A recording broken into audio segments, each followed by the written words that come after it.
Hi everyone, and today we are about to be discussing how to add bundle discounts on Shopify. Now before we start, make sure you click the link below to get the best Shopify free trial and start your business with some exclusive bonuses.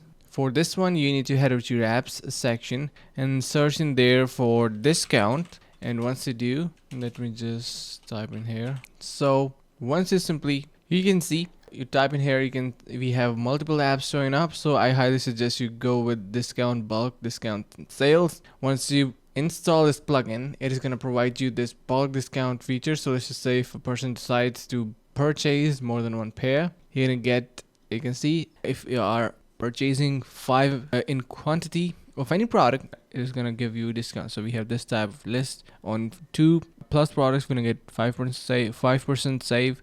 On 4+ products, we're going to get 15% save, and so on. So that's how it is done. And hope this video was helpful. Finally, make sure to click the link in the description below to take advantage of our exclusive Shopify free trial to start your business right away.